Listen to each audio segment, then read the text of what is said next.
Hello everyone, my name is John, aka Big Bad Biologist. Welcome back to the Big Bad Bench. And today we're going to be finally putting something together.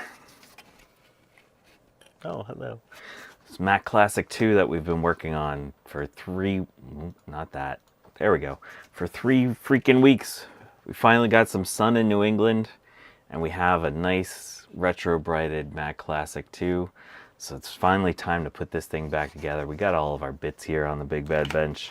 And hopefully we'll put this back together and everything will work perfectly.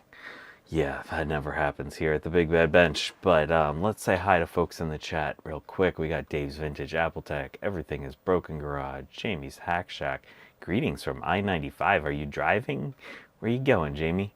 We got Bacchus, Alan Gracia, Vic the Vicar, Jack 68K, oh, Epictronics, and who else is here? Got Bombs here, Trina's Techno Babbles here. Thank you all for stopping by today. That is awesome. Thank you all for being here. I appreciate it. So here's our Mac Classic II. It turned out pretty nice. If we go back and look at last week's or 2 weeks ago when we first took this thing apart, remember how yellow this thing was. So let's see if we can move around here. You can see the back was super yellow. Well, I guess I had already taken the board out. Well, whatever. You can see it was yellow. I forgot to grab a bunch of pics, but like the top there was like this weird stripe kind of thing that went halfway down it. But here we are now. And look at how nice it looks. This is pretty nice. Big Bad Bench bits. Speaking of Big Bad Bench bits, yesterday's stream was a freaking hoot. So I bought a Mac 2 SI that is in really awful shape. And the comments from people in the stream made that stream probably my best stream ever. So everyone that stopped by, thank you so much. It was so much fun. I was laughing my butt off. I rewatched it last night. Just, I recheck over my stuff sometimes. But yeah, that the comments were just killer. So thank you all for stopping by. I highly recommend going back and looking at that, checking out that stream again. Or if you haven't seen it, go watch yesterday's stream, looking at that fried battery bomb 2SI. It was something else.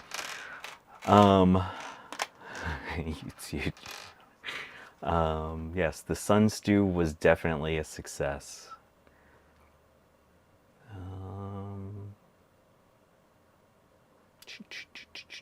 All right, just wanted to check. Oh, and speaking of yesterday's stream, so I have no idea what this, well, I have some idea what this card is. So I think it might be a Super Mac video spigot, but it's a PDS slot, which is kind of weird.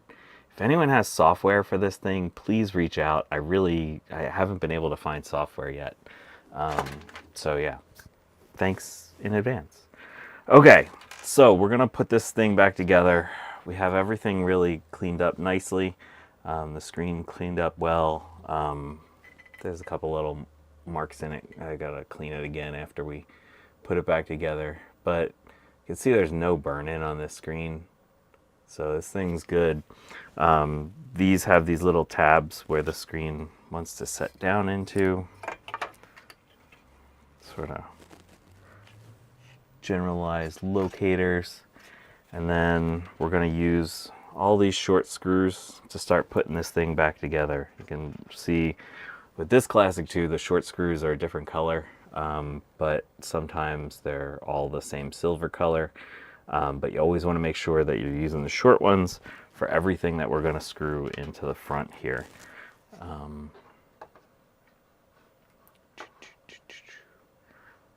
Let's zoom in a little bit. There we go. That's nice. That's a good zoom. Yeah, yesterday's stream was sort of an impromptu stream. I wanted to pop it open and see what the computer looked like on the inside. I was hoping to get over to my work and run it through the ultrasonic cleaner, but I ran into some issues redoing my brakes yesterday, and so we didn't get a chance to do that.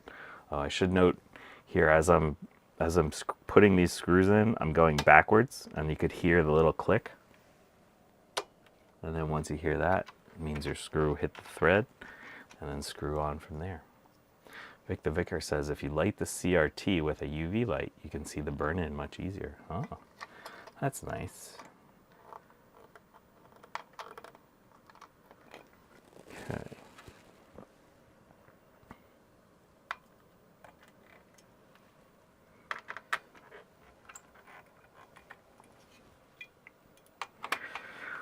So yeah, I didn't get a chance to go into work and put that board through the ultrasonic cleaner. I'm really sad that I don't have that to show you today. I might do another impromptu stream this week, but we'll see. I have off work this week, so I might try to cram in some additional streams while I'm prepping some stuff for VCF East. Got to get some systems put together. Yeah, all CRTs are going to have some amount of burn-in. None of them are perfect, but generally if you can't see it, like with your bare eyes, it's not going to be super awful. Like, I've even had ones where you can see the burn-in with your bare eyes, and once it turns on, it's not too bad.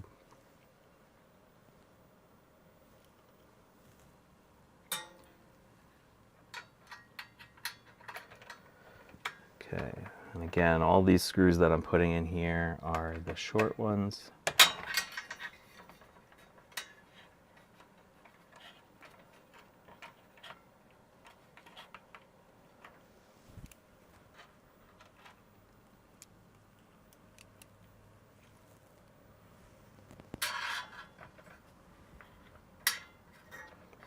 So after the retro brighting, and I did a little short to show how I do my retro brighting. I've basically coated everything with 303 protectant. That kind of makes sure that just kind of keeps the plastic happy. Alan Grassi says, if you're not seeing the burn-in, then you're not seeing the whole image. Yeah, that's true too. And Trina says, it sounds like I was not supposed to work yesterday. Yeah, well, if you don't have brakes on your car, you can't go into work. So, but I eventually got that sorted out. Hi, DIY. No, you're not late. No jank yet. I don't know if well, if we get a chance to work on some pluses today, there's going to be some jank with those pluses. So be patient if we can get there. I don't know if we're going to get there or not. Okay. The toiletiest toilet. How's it? The toiletiest toiletist. How are you? Welcome to the stream. Okay, so we got our chassis on. There we go. And we're going to plug in our fan now.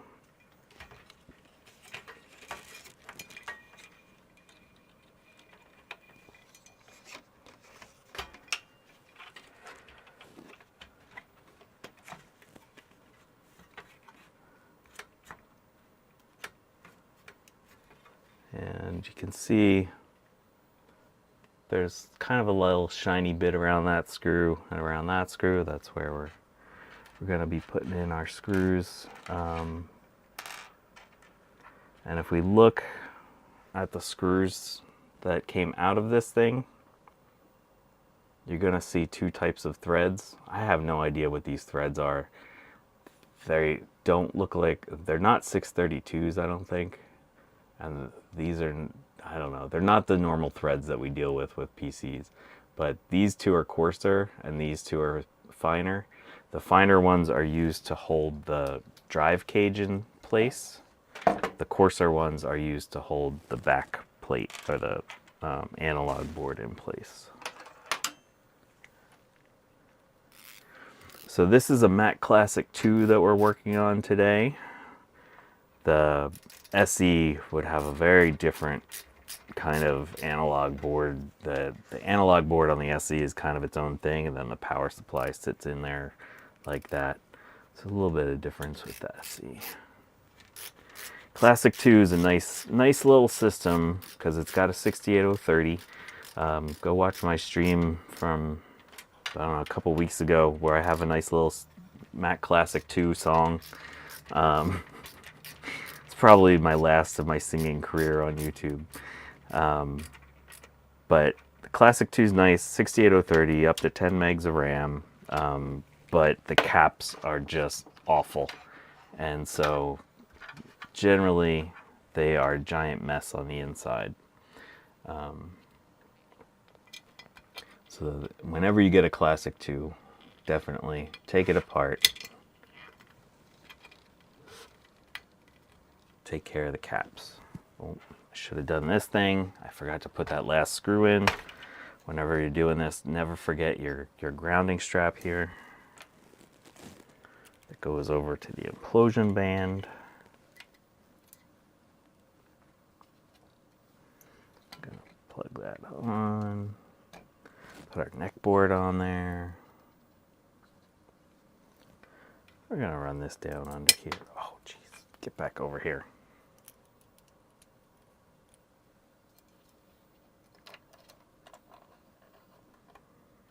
Okay. All right, what else did we forget to do?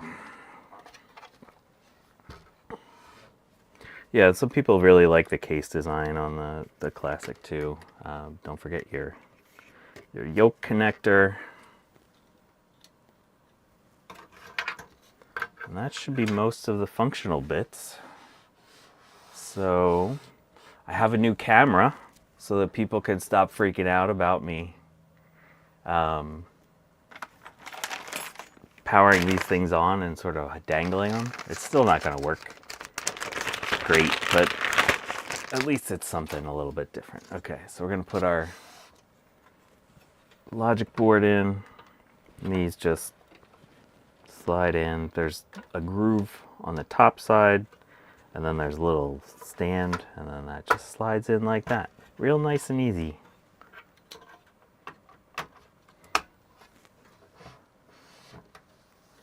Less jank? No. No, it's kind of like half jank. Let's call it half jank. Let's put in this blue SCSI.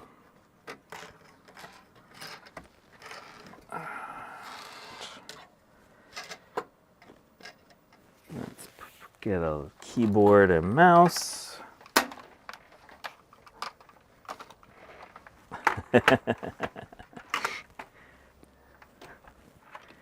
Guppa might unsubscribe if I have less jank. Just hang in there. If we get to the Mac Plus stuff, there's going to be so much jank. Oh, jeez. All right, here. Do we need to see this? You ain't thinking about getting rid of the jank, are you, John? No. No, Mo. We're not getting rid of the jank. Or I guess, who said that? Was it Carl that said, are you getting rid of the dank?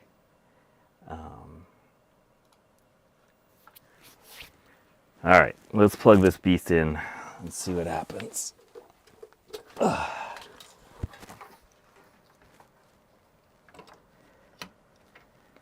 3, 2, 1. Do we have everything plugged in? I think we have everything plugged in. Okay, 3, 2, 1. We got chime. Do we have a camera that works? Yeah, we have a camera that kind of works. It's not a great camera. It is, in fact, a scam camera. But it's something.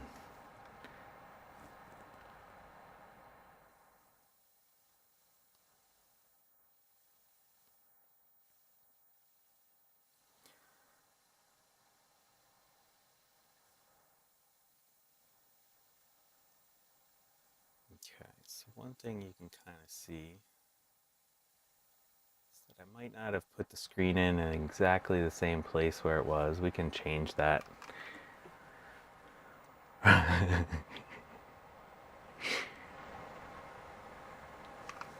Yeah, we got to recenter the picture. Yeah, there's plenty of jank. There we go. I forgot the camera. It's like lower jank, but still plenty of jank. So how's that? So I forget what this camera is called. It's like from a company called Endoer or something, Andoer. Newegg had it for sale for, I don't know, like 200 and something dollars, and it's advertised as a 4K camera. And so the picture was just straight up awful.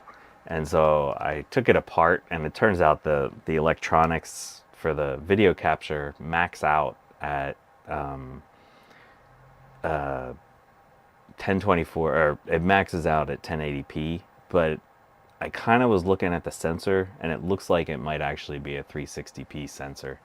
So it's a super scam camera. And so I complained to Newegg. I sent them the picture of the chip on the inside, and they're like, okay, well, we had the company change the description, but they didn't say anything about like, oh, we're gonna give you your money back since we scammed you. But whatever, Newegg, just keep taking our money. I haven't bought from Newegg since then, I don't think. But this is temporary. I'll get a new camera eventually for this. Let's see if the interwebs work. What happens if we shut the light off? Does it fix itself? Oh yeah, that's worse. That is way worse.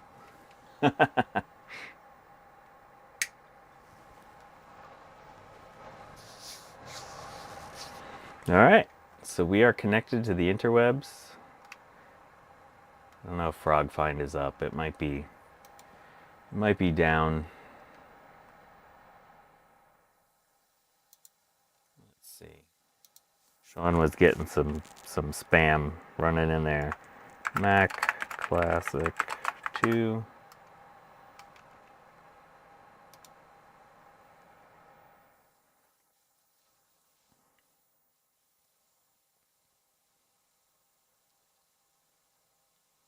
All things DG, welcome. All right, so yeah, that works. Well, that's fun. All right, so now what we got to do is shut this thing back down. Let's tear this floppy drive apart, and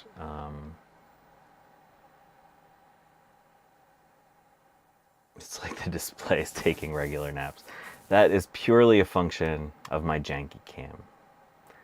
I guess I should label that janky cam. All right, let's make it so you don't have to look at janky cam anymore. Trina is off to shower. Okay, so let's set this aside, and let's take a look at what our floppy drive looks like on the inside. We have not looked at the floppy on this thing yet, so I am somewhat concerned, but it's nice to know that that thing still works. If you remember, when I bought that thing, it was advertised as working. I booted it up on the first stream, and it worked, and then I recapped the logic board, and by the end of the stream it did not work, and so that was sort of a punch in the gut. All right, let's look at this floppy drive. Overall, this system was relatively clean. It's definitely the nicest Classic and or Classic II that I've ever worked on.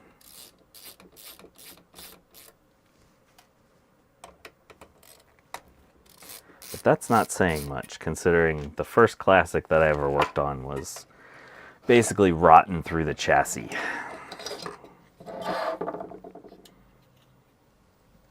Yeah, there's some fuzz, but really that is not bad as far as these things go. So this is not a Connor. This one is, what is this kind of drive? I forget.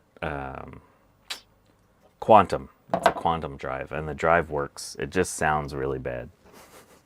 So that means it might not work for very long. There we go. We're basically dusted. All right, so let's take off our eject mechanism.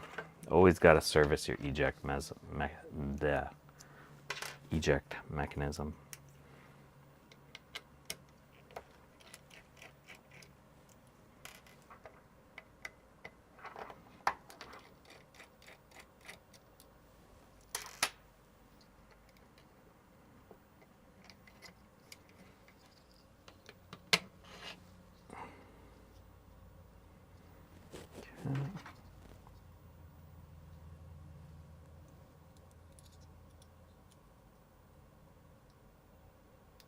very gently pull out that little tab.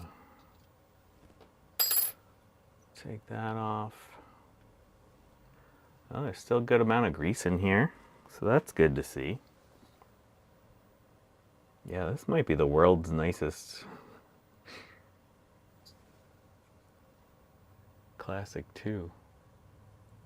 The cheese gear is in one piece. We're gonna add just a little tiny drop of oil on that pinion.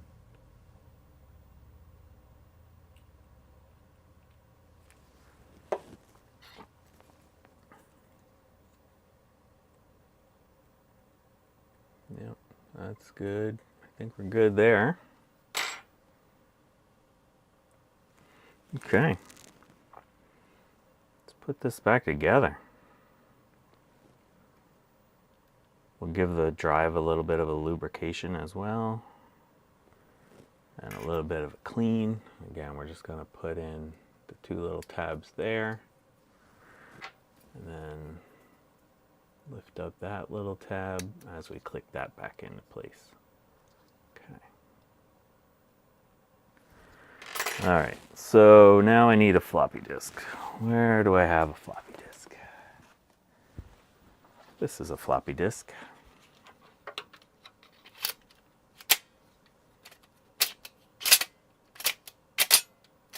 It's a little bit sticky, but it moves relatively well.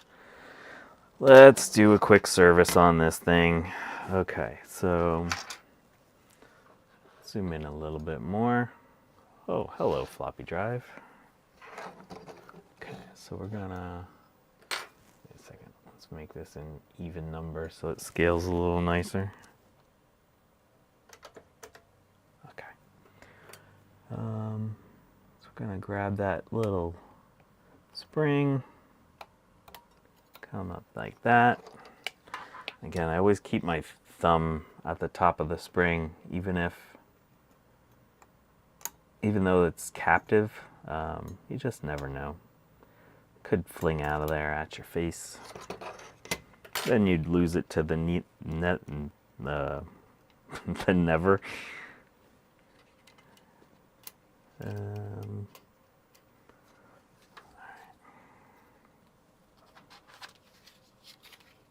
The ether, that's the word I was looking for. Wow, I'm on it today.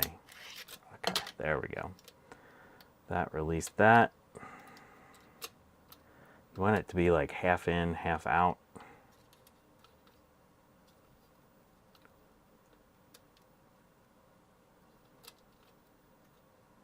Oh, I forgot this thing. I always forget this thing.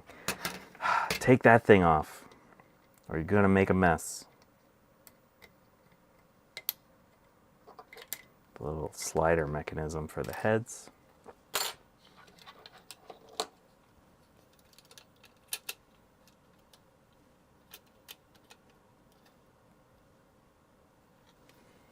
And there we go. There we go.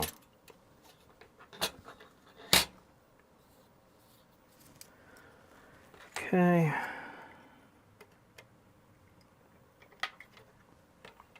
That.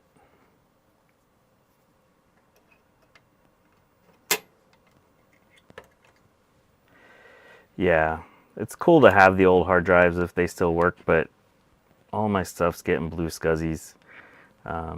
It's just so much easier to do everything with that. Okay. Get rid of some of this old grease.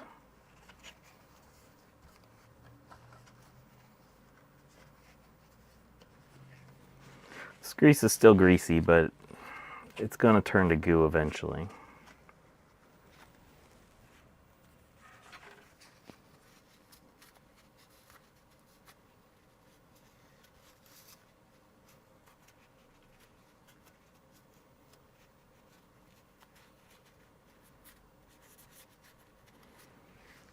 Yeah, the Death Star drives, that sucked.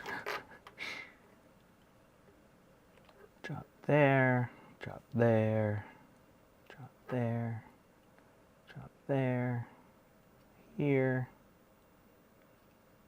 here, and then we're going to put them there, there, there, there.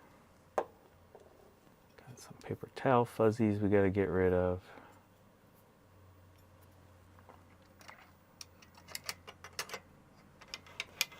Oh, smooth, so smooth. Okay.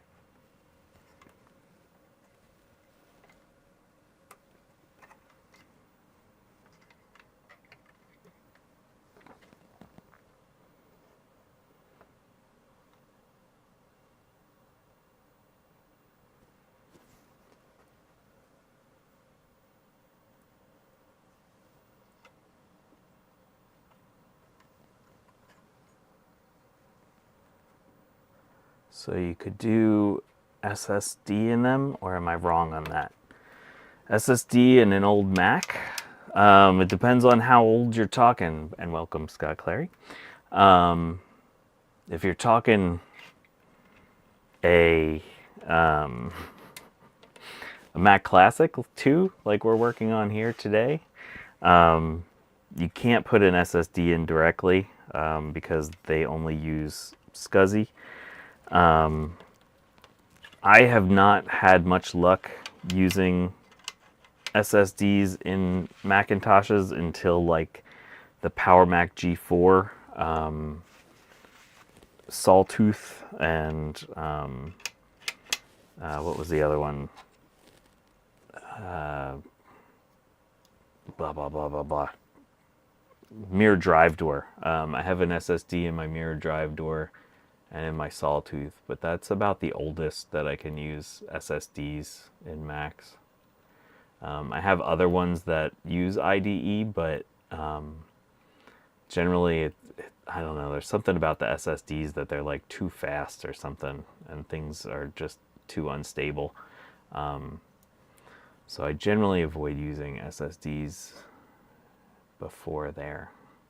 But yeah, these are all SCSI, so no SSD possible. So we use our blue SCSIs, which are about as good as an SSD. I mean, for the speed of the SCSI bus that we're dealing with here, you know, it's fast enough. All right, so I just lubricated those little rollers on the side, so now we can start putting this thing back together. This thing's always fun to realign.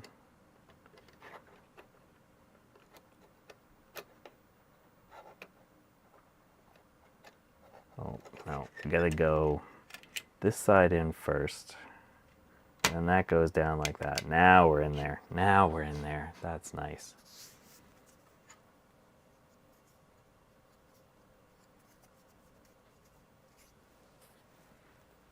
Second gen iMacs are happy with SSDs with an adapter. Okay, yeah, I haven't played with too many iMacs, so.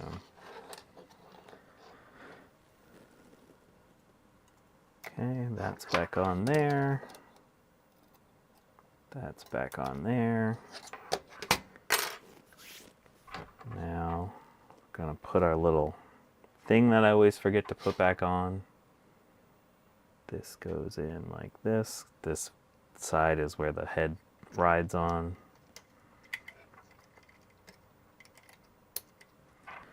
Okay, so now we should be able to click that up. Beautiful. And let's see how our drive mechanism feels.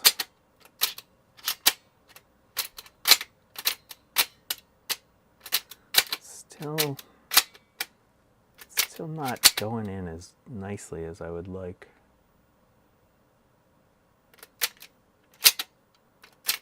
Yeah, I think it'll be okay.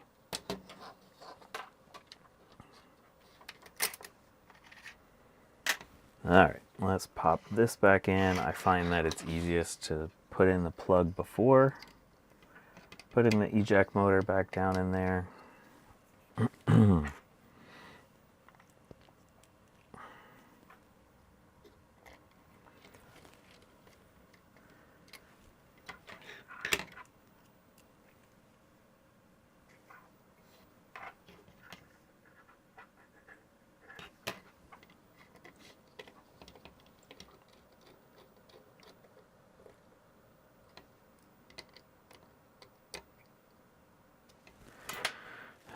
And then before we put it back in the case, we're going to use a little isopropanol and clean off the heads.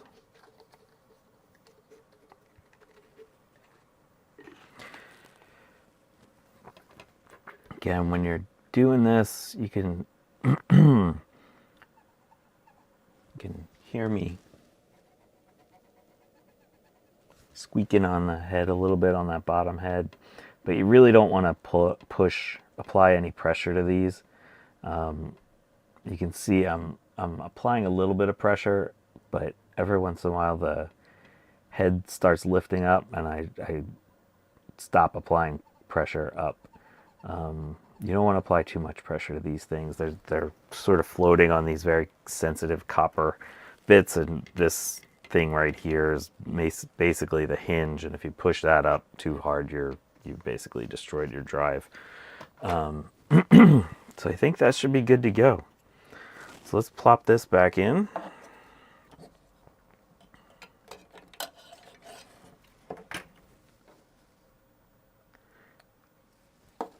Just dust out that thing real quick. Not that it really needs it. Jack68K says, I've gone through the trouble of completely disassembling a few of these and ultrasonically cleaning all the metal parts. It doesn't seem to be worth the trouble. Yeah, I would agree with you there. Unless you have major rust, doing this kind of service tends to be good enough. I have a couple of these, like, actually, this is the one out of the out of the 2SI from yesterday. I'm gonna totally disassemble this thing, and it's gonna need some rust treatment in the drive itself. Even, you know, the cage is bad, but the drive itself is gonna need some rust treatment.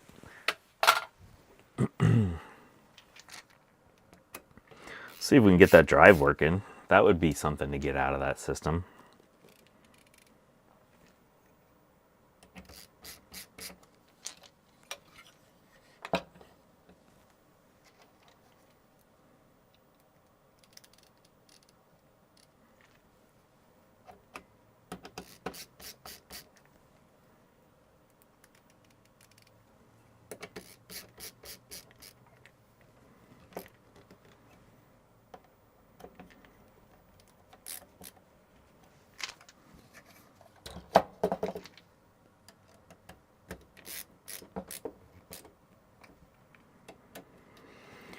All right, so hopefully our floppy drive is all serviced.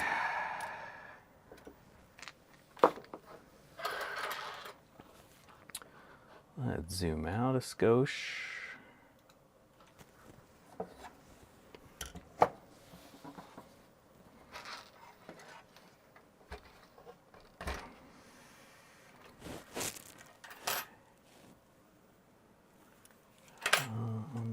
Okay, take out our,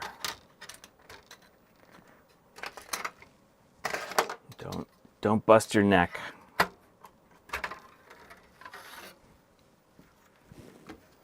So then this, be real careful here because you don't want to drop your drives on your CRT. So there's two little tabs in the very front.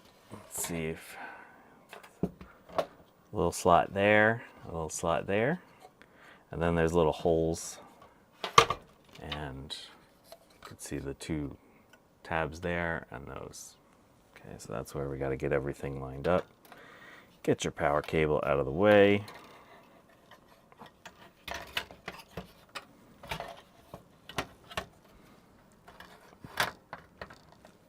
And we're slided in. Okay, so that's good there. Now we got to put our screws in. Ooh. So 3 of these are relatively easy to get to. We're going to use a regular screwdriver for that. I'm going to do one before I flip this up and show you.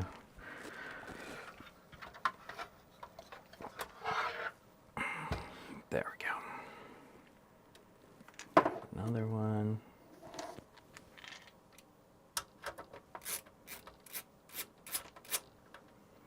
Apple did get a lot of years out of this basic case design. I think the brackets for this work through the SE.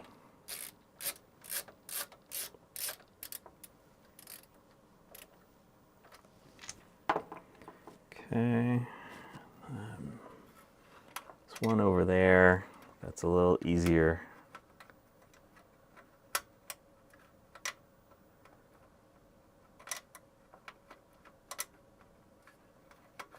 A little easier to do that one with, to start with your fingers and use a big screwdriver.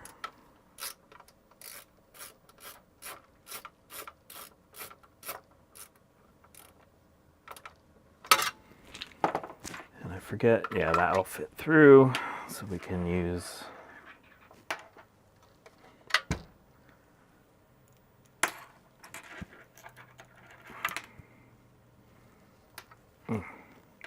not be doing this one-handed.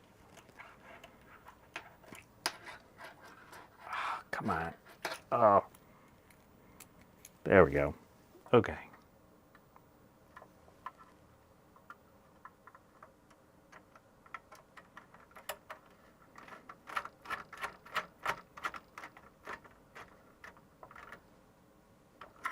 Okay.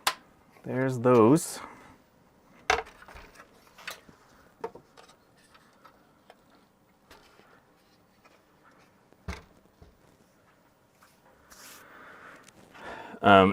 It's some manner of steel, these chassis.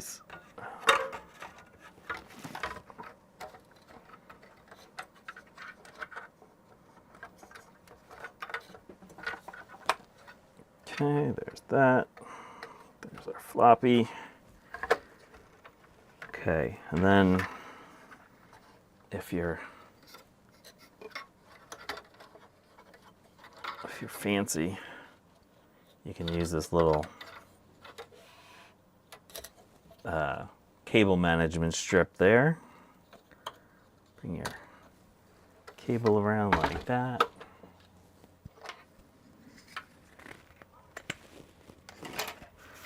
Boot up with the original hard drive.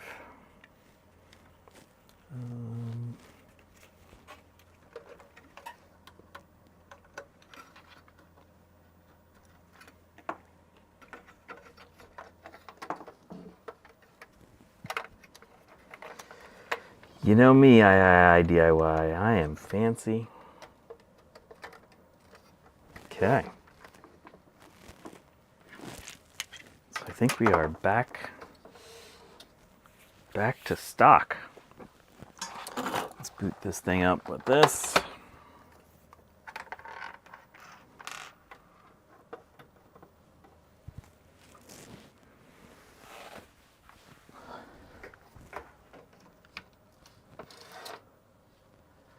Okay. Yay, it still chimes, and the hard drive spun up.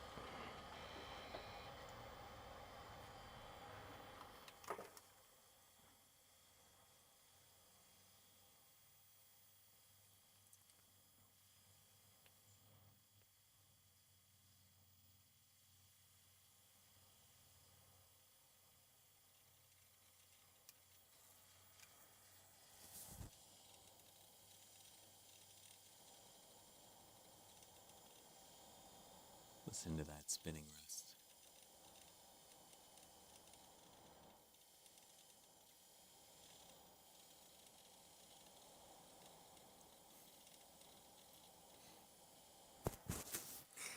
I DIY, this is probably killing you.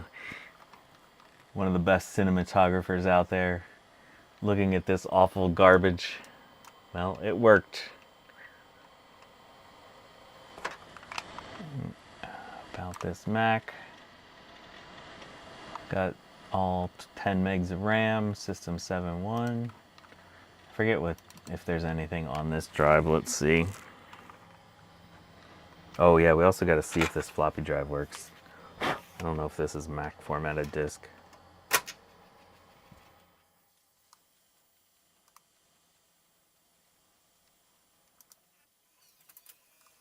Eject works, so that's neat. Hey, Eric.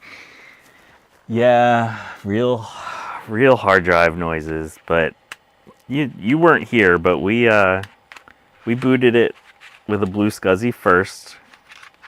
Don't worry. We had this thing already connected to Wi-Fi. Let's try my Dark Castle disk.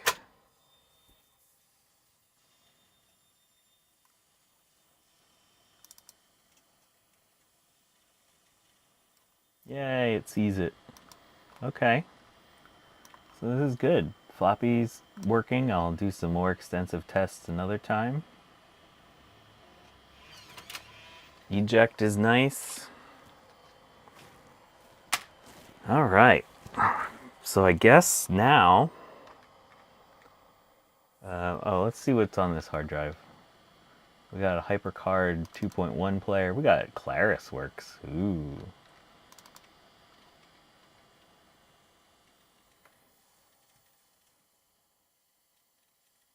We can do some serious work with this.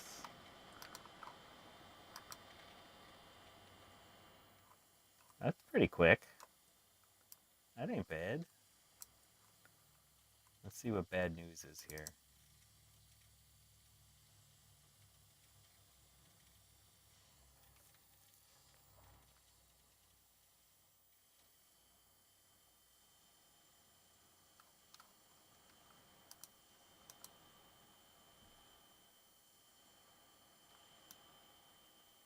Alright, so apparently this thing came out of New Hampshire at some point. Franklin, New Hampshire.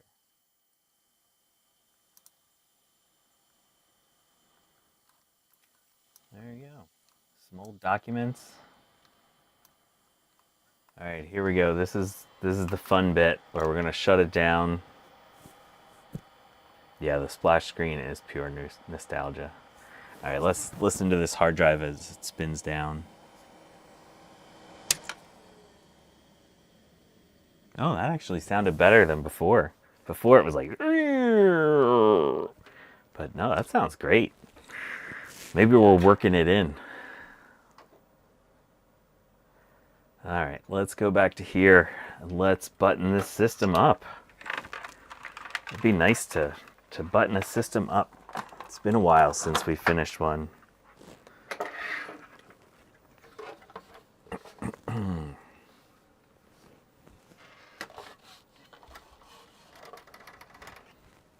Okay, and we have 4 screws left, which is what we should be seeing. And here's our back case, which again, I'll show you in a second where we were at a couple weeks ago.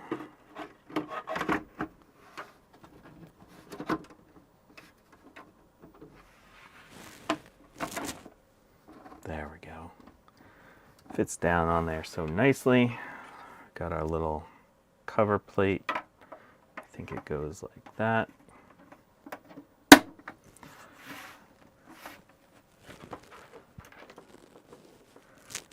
All right, where did I put my T15?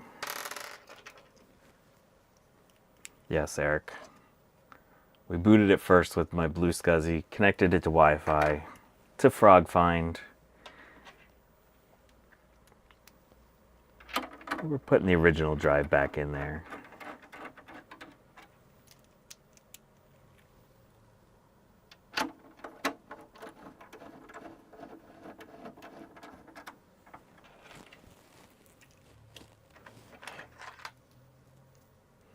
I agree, Vic. The Classic II is heavily underrated.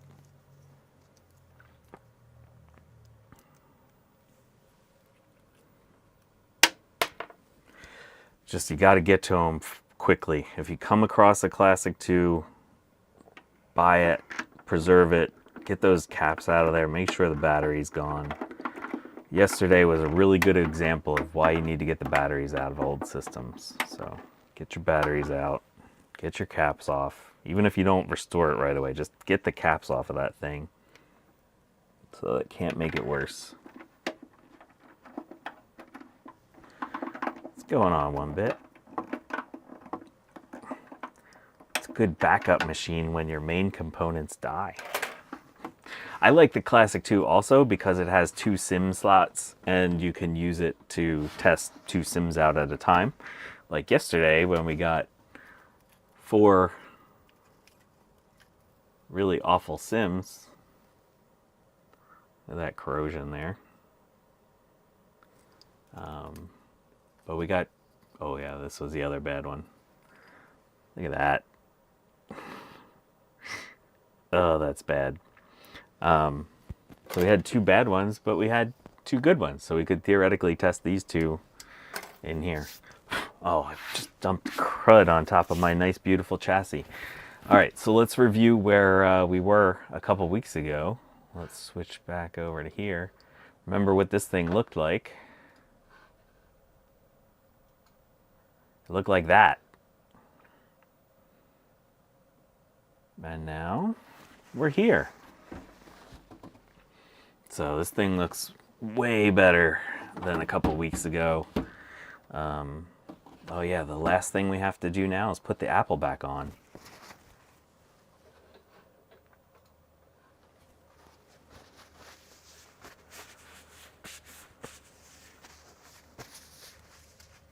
Yeah, the Classic itself is a straight up awful piece of garbage that no one should ever buy. It's worth picking them up because you can use them to fix your Classic II. But for the love of God, it was so underpowered. Like, Apple was just doing a cash grab with the Classic II. Or, sorry, the original Classic.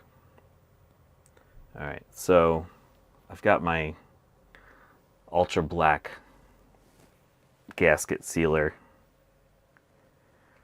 And basically I just put a little blob of that on, not even really a blob. It's a little tiny bit on the back of a poker. Just right in the middle of your Apple. There we go.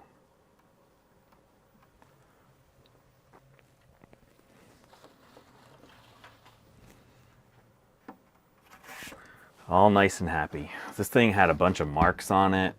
You can see this side is not perfect. This side's pretty good. I could probably put the case back in for a little bit longer. I use only the soaking method when I do retro brighting. But yeah. All right. So that's fun. I'm happy with the way this thing turned out compared to where it was at a couple weeks ago. Nice stable system. Hopefully it'll give someone a nice home, or will give a nice home to somebody. It's not a perfect model. I mean, there are a couple little marks here and there in the case. You can see over on that very edge, there is a little bit of a mark there. But overall, this thing turned out real nice. So I'm happy with what we've come up with. And plus we saved another one, right? Like, this thing would have eaten itself in another couple of years, especially because they had recapped it, but they left all the cap juice on there. So I hope Dave wants to buy this. Dave, you might have to talk to Alan Gracia. Alan Gracia also wants it. So we'll find out who really wants it, but we'll get it to you soonish. All right, let's set this somewhere safe.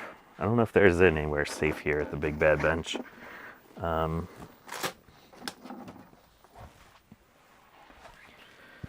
right, so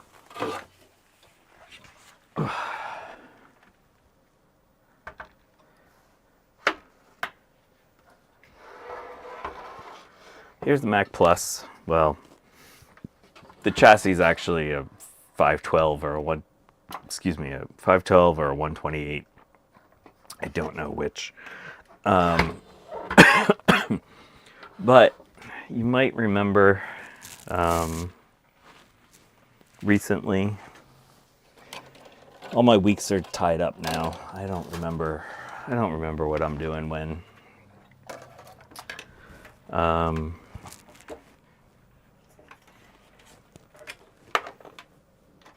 So by default, right, and so this is one of the reasons I hate the Classic too.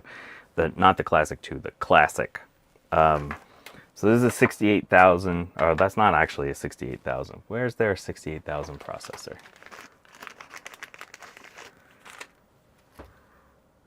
Here we go.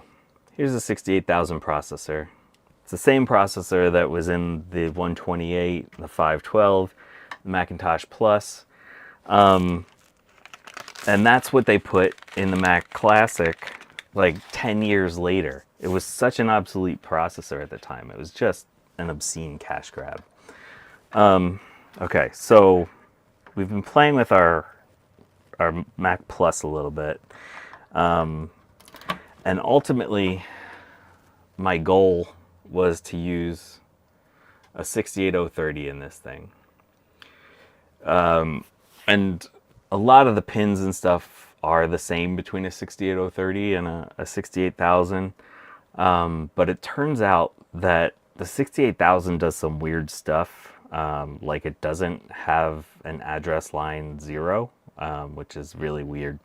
And there's a couple of other little things. So you can't directly put a 68030 in. You do need a little bit of an adapter.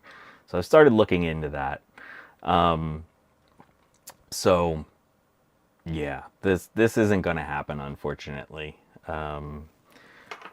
But we do have in here, and actually here's another one that's outside the system. This is a 68010 processor, which is basically a drop-in replacement for the 68,000. And basically, you know, it's pin compatible. The main difference is that our 68,000 ran at 8 megahertz, and this one can potentially run up to 12 megahertz. So what I'd like to do is figure out a way where we can get this thing to run at 12 megahertz. So, yeah. Sorry, no, I'm not going to trade faceplates. I've waited a long time until I could get one of these faceplates with this thing. So, actually right now, this thing is not configured right. I gotta pop this processor out.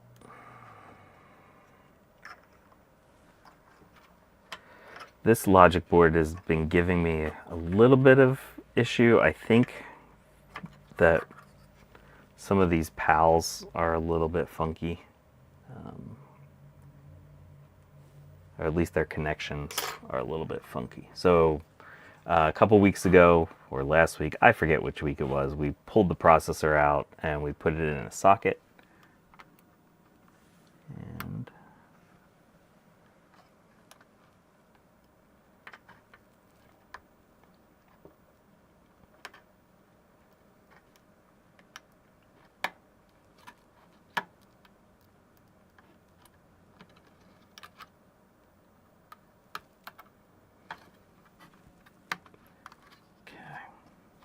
so hopefully this works. That, got our blue SCSI. We need electric. You always need electric to power on computers. It's a hard lesson that we learn here at the BigBadBench. Okay.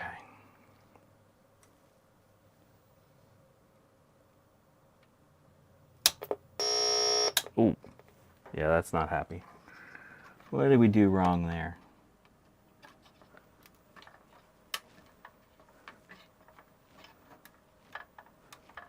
Let's push down all our bits. There we go. Now it's happy. The sockets are a little finicky. That might be why they didn't. That was a noise. That might be why they didn't put things in sockets originally on the Mac Plus.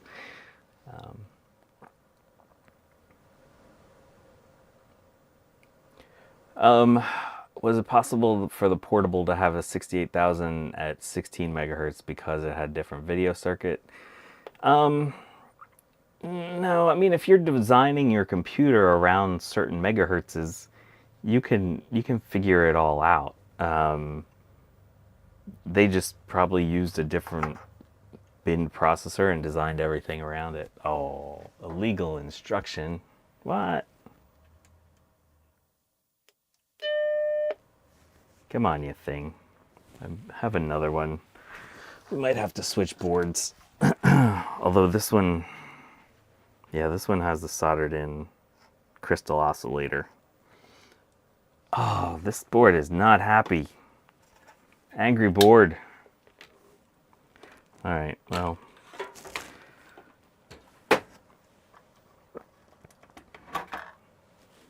Switch to a different board to start off with here.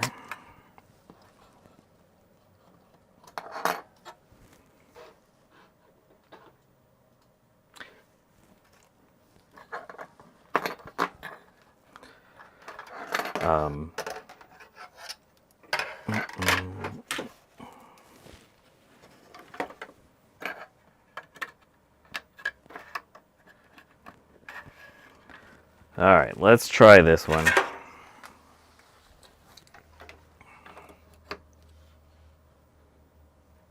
Three, two, one.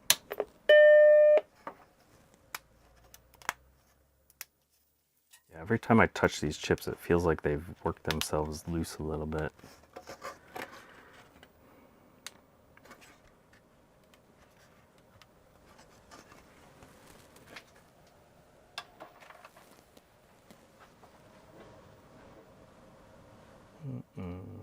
No, not my face. This face.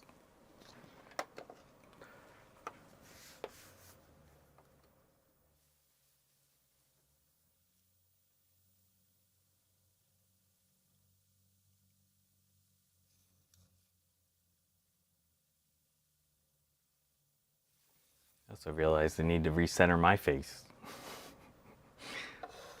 All right, so Apple Personal Diagnostics, and again, I'm sorry that that is not super clear in that awful potato camera.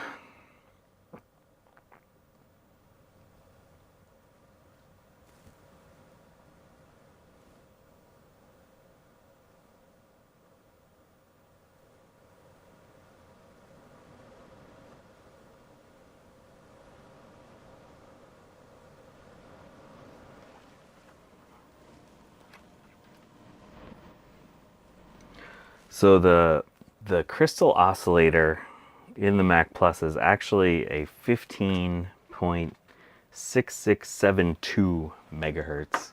So what I want to do is try to put in a 16 megahertz and a 17.5 megahertz crystal in there,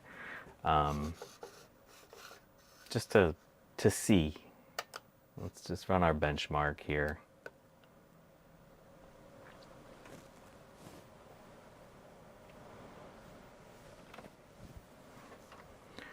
Run all checks. And again, this is with the 68010. So the benchmarks are going to be slightly different than the 68,000.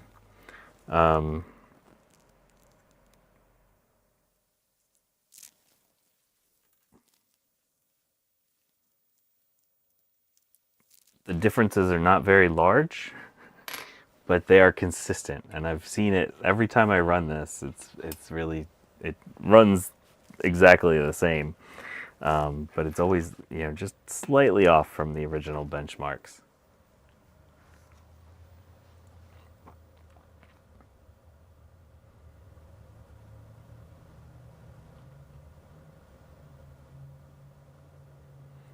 I DIY. If you have any old camera stuff that you want to get rid of, let's talk. Okay, so our numbers here are that we're 1.07 times faster there, 1.0 times faster there, same speed there, 1.0 times faster there, 1.14 times slower for the processor, which is fun, and 1.05 times faster for the video. And this is comparing to a Macintosh Plus.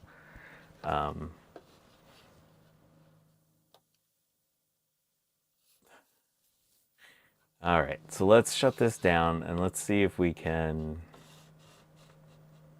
I think those are the same exact numbers as I got before.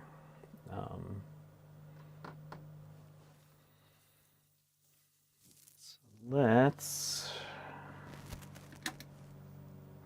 turn on the hot air station.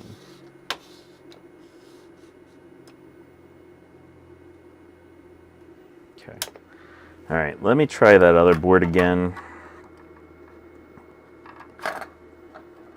Because when I pushed on it, I felt a bunch of chips click in.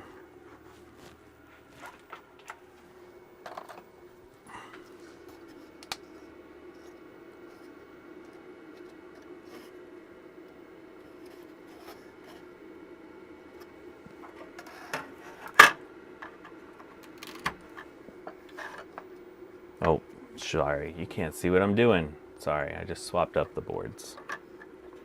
They look similar because they're both Mac Plus boards. Let's see what this does. 3, 2, 1. No. Man, that is not happy.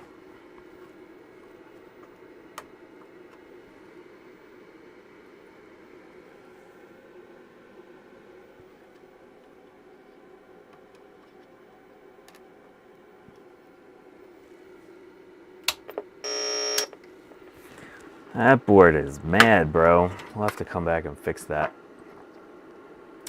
We'll see. We'll get it working again.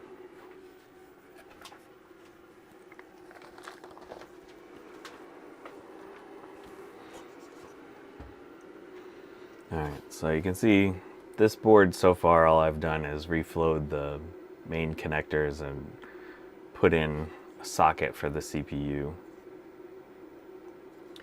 So what we're going to do is get rid of, we're going to unsolder the clock chip, or the crystal oscillator there.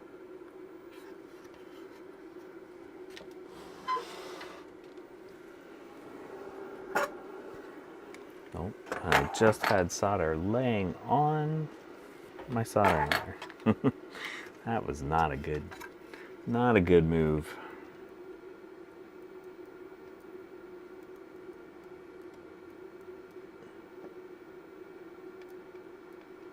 Gotta be careful with these.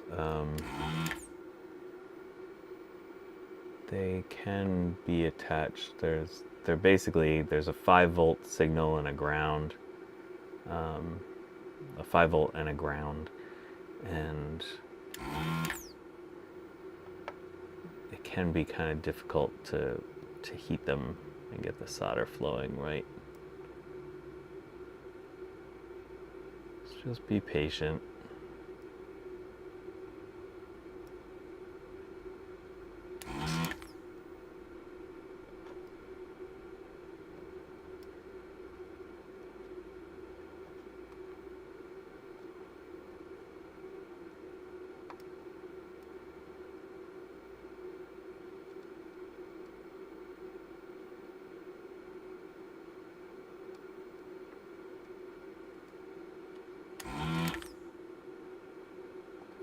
That's not flowing nice.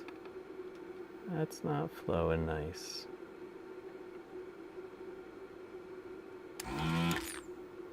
That one's all right. Those two are not great. Let's add a little bit of fresh solder.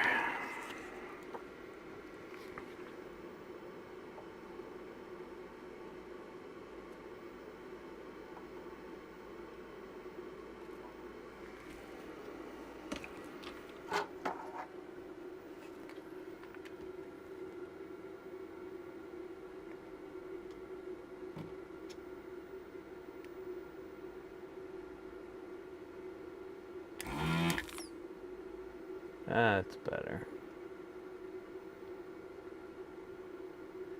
We are desoldering the crystal oscillator.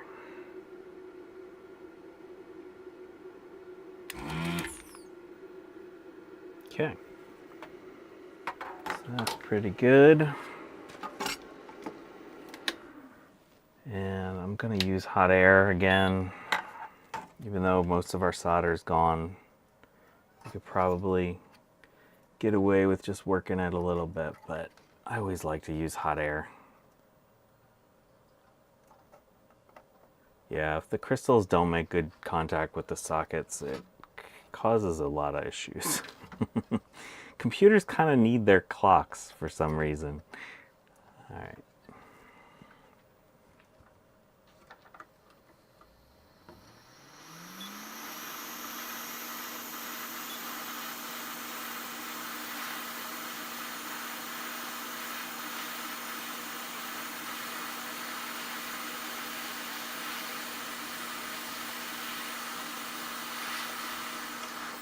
Okay.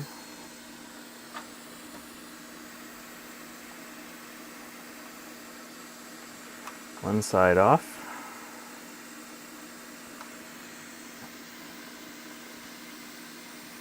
Again, I'm just getting my tweezers under there.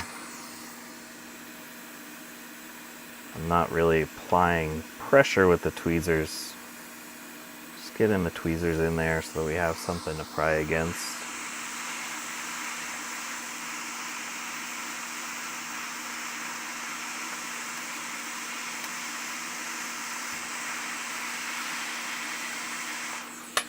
And we are out. That was easy.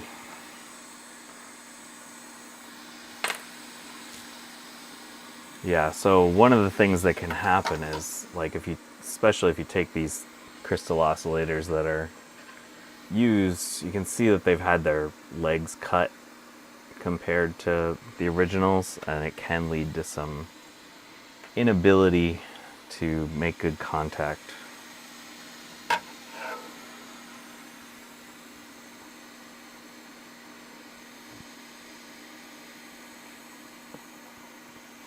I think what I'm going to do is use some of these precision sockets. They're not going to be easy to solder in. So what I'm going to do here,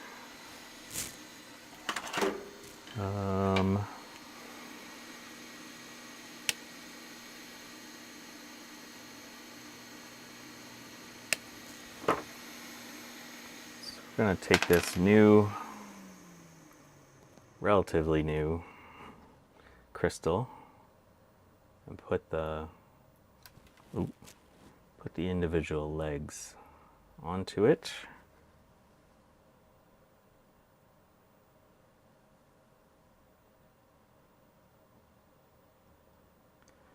Hey, Rudy.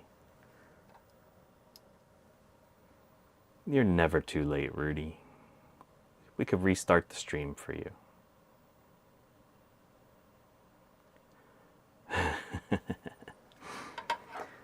Okay. So now that we have our sockets on our legs, we're going to line them up. Go in there like that. And then solder them in. Let's see, what do we have for solder? Let's use some of this stuff. This is like three-hand soldering right here. I have my finger underneath the board holding the oscillator in with its sockets.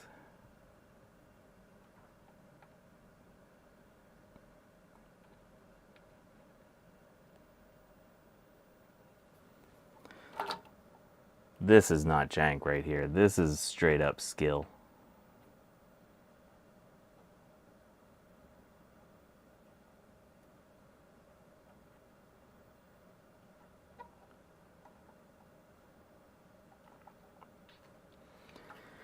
Okay.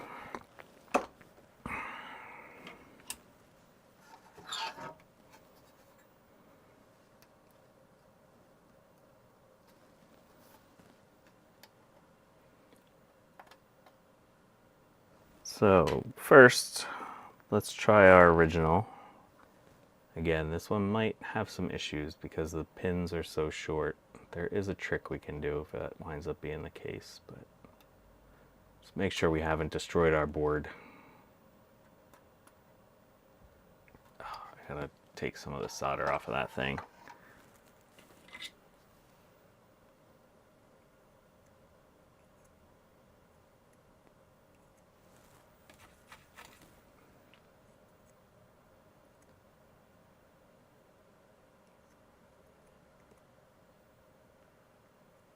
Ow. Don't hit your finger with the soldering iron. All right, let's try that again. Again, the little corner bit goes where that dot is towards the front.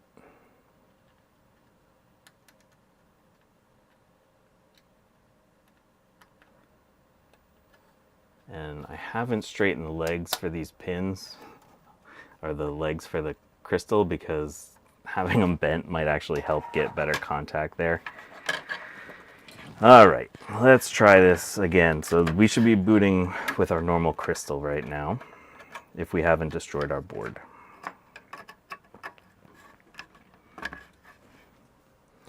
Three, two, one. Okay, we're booted, we're good.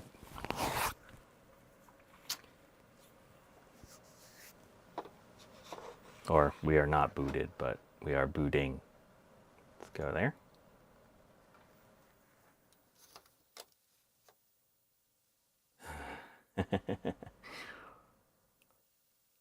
John is doing a Wozniak, three-hand soldering. Wozniak's a little better than me. I think I'm all right with soldering, but I'm no Woz.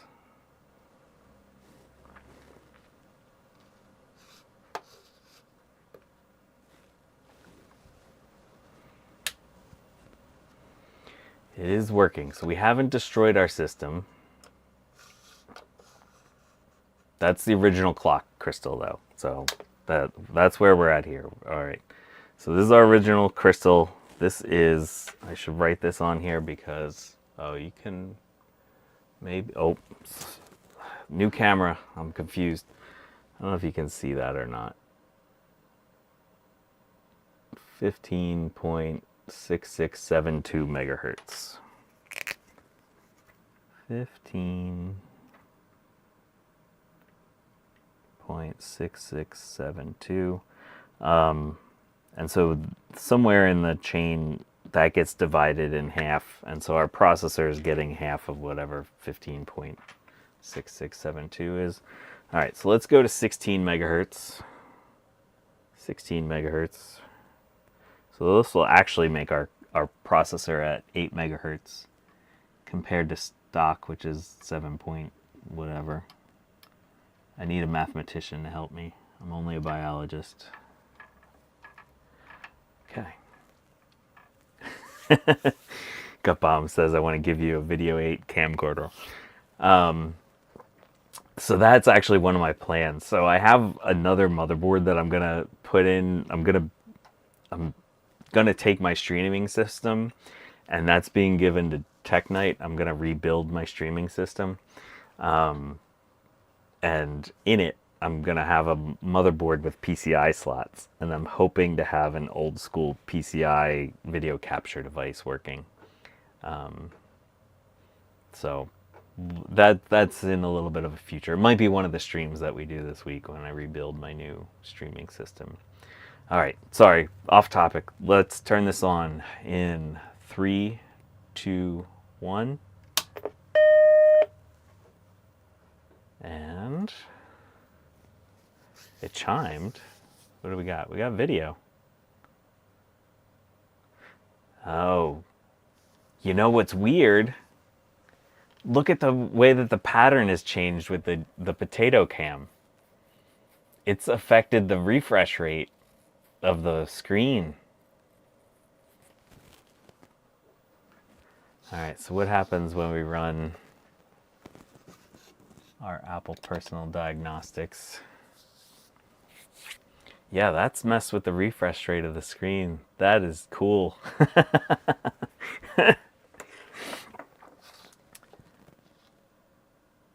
We are doing definite One bit I thought I was nuts too. That I thought that I heard the chime being a slightly different pitch.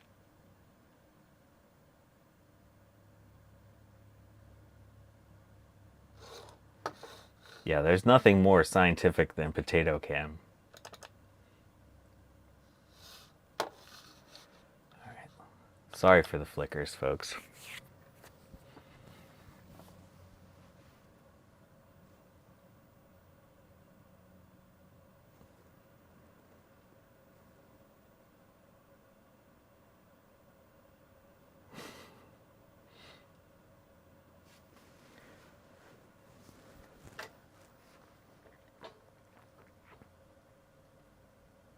All right, so it was 1.0. Just turn the shutter dial on the camera. Oh, wait. Yeah. Doesn't work like that on janky cam, potato cam, whatever we're going to call it. It does not have those options.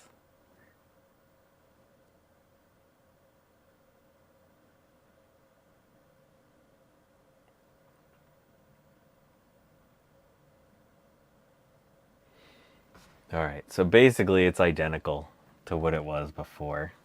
So even though we have now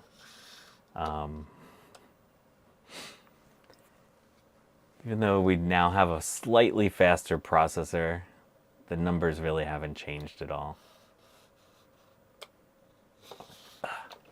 It's hard to steer this thing. There's a little bit of a lag.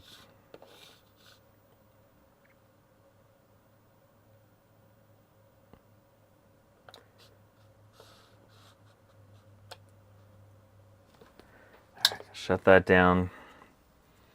Okay, so we're going to pull out. Oh, let's switch cameras. Okay, we're taking out our 16 megahertz crystal, and I have a 17.5 megahertz. We're really pushing, what is this, 1984 technology to the limits? 1986? All right, got a 17 megahertz crystal in there. Oh, it feels real loose though. I'm worried it's not gonna make contact. All right, I'm gonna push on it. 3, 2, 1. Oh, that one was definitely higher pitched. That's funny. Oh yeah, and our flicker is way different now. And look, I can see that the screen is narrower. That was quick. That seemed really fast for a boot up.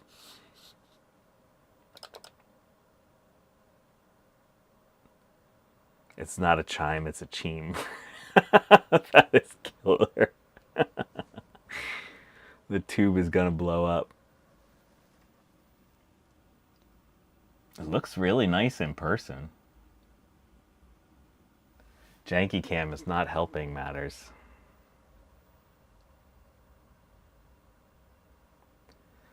Let's run our benchmark.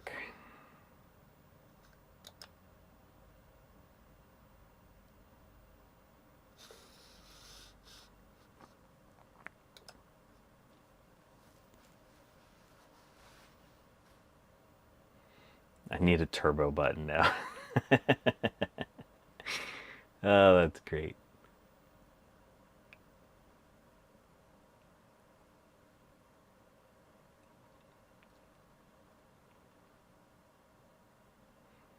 Let's see if we're still 1.14 times slower. We're still 1.14 times slower. So what's 17.5 divided by 2?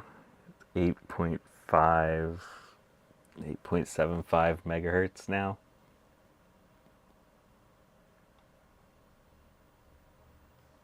So, I mean, whatever math this thing is doing, it felt a lot faster to me. But yeah, it's not benchmarking any differently. Well, that's a shame.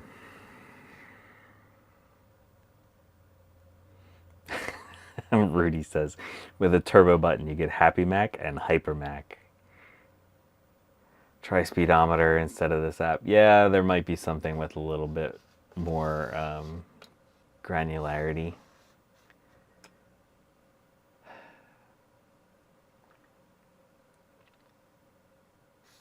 All right, so I need to head out, so I'm not going to be able to do this experiment, but let me show you what I'm thinking. All right, let's shut this down. All right, I'm turned off now, or the computer is turned off now. All right, so we have a crystal oscillator. The system is sort of dependent on whatever that crystal oscillator frequency is. It divides that by 2 somewhere in the logic to give the processor half of that. So what I'm wondering is, can we give the processor its own speed independent of the system bus speed? And I'd like to figure that out at some point. So